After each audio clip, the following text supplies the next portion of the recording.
Moi, quand je rêve des jeux, déjà, je me vois dans mon couloir, à la présentation. Dès que mon nom est annoncé par le speaker, j'entends le stade retentir à fond, tous les supporters français derrière moi. Et moi qui habite à seulement 10 minutes du Stade de France, en fait, c'est comme si je courais chez moi, quoi. Le stade, je le vois tout le temps.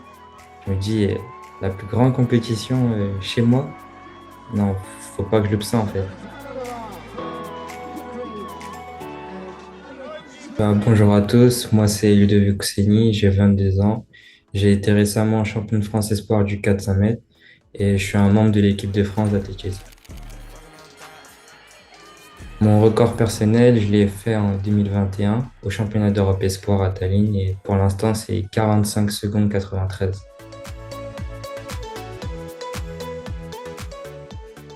Je faisais du karaté avant ça et j'ai participé en fait aux crosses des écoles de ma ville, des écoles primaires.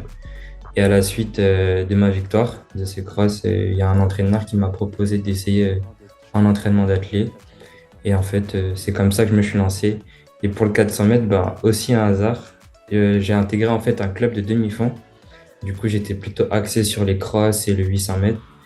Et j'arrivais pas à performer sur le 800 mètres. Et pour changer, mon coach m'a dit, tiens, fais un petit 400 mètres. Et du jour au lendemain, j'ai lâché des grosses performances qui m'ont fait, en 2017, dès mon premier 400 mètres, être dans le top 5 des meilleurs athlètes français. Et un mois après, aller à ma première sélection en équipe de France et décrocher ma première médaille d'or en sélection.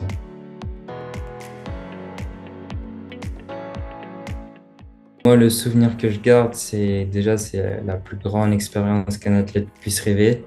Après, malheureusement, dû au Covid, le stade était vide. Mais sinon, pour moi, c'était la meilleure expérience aussi niveau instinct, comment j'ai pu réagir. J'avais pas vraiment de pression, j'étais plus déterminé malgré les adversaires que j'avais devant moi. Et aussi, c'était dans l'optique de voir comment se passent les Jeux Olympiques, c'est-à-dire l'organisation, l'adrénaline, la pression. Et je voyais ça un peu comme des coulisses avant Paris. On fait sixième des séries, on aurait pu aller en finale, malheureusement, on n'a pas réussi à accéder. Un peu frustré au début, mais après, bon, c'est un relais, on est une équipe et on s'est dit on reviendra plus fort pour Paris et les années qui suivent.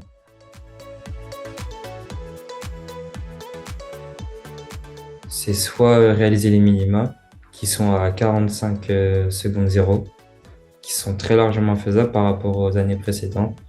Et la deuxième condition, c'est être dans un top 40, je crois, au ranking, c'est-à-dire faire des compétitions qui rapportent des points et grâce à ça, en fait, être dans les meilleurs mondiaux.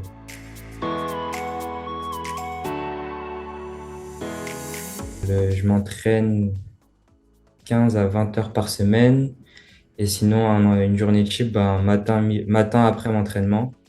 Et j'essaye de faire des moments de récup, cryo, balnéo, massage avec les kinés. Et voilà. Ça va être beaucoup d'efforts en fait à résistance.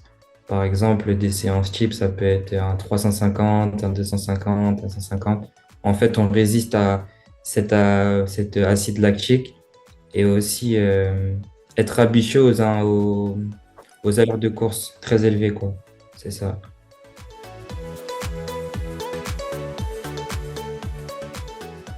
Je dirais que les forces, déjà, c'est la résistance à l'acide lactique, avoir une bonne base de vitesse, mais aussi en fait résister, quoi, parce que sur un 400 mètres, on va se lancer les 100 premiers mètres. La ligne opposée, on va atteindre notre vitesse de croisière. Et après, tout le reste de la partie de course, ça va être de la résistance. On va essayer de résister à l'allure qu'on a jusqu'à la fin.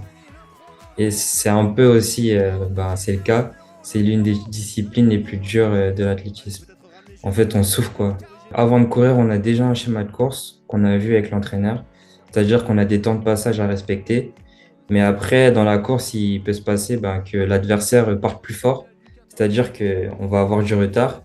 Et en fait, c'est ce qu'on va un peu utiliser l'instinct. C'est-à-dire, on va dire oublier le temps de passage qu'on devait respecter et essayer de suivre l'adversaire pour pas le laisser prendre de l'avance, quoi. En fait, il y a toutes ces indications où on prend des prises d'informations pour voir si on est parti trop vite, si on est en retard. Est-ce que je mets une relance maintenant? Il y a vraiment toutes ces indications à prendre.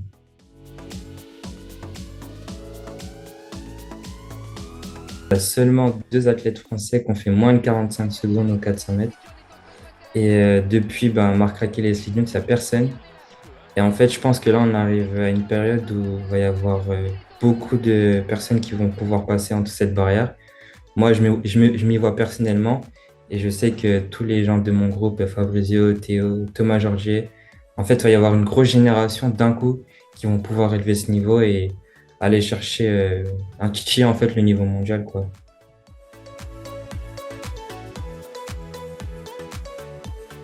J'ai une ambition très haute, mais bon, moi, j'y crois personnellement, c'est aller chercher la médaille d'or en indiv et aussi sur le relais. J'ai vu comment s'étaient passés les championnats du monde de Paris d'athlétisme en 2003 et l'effet que ça fait d'avoir un public derrière soi, je sais qu'on peut faire des choses incroyables.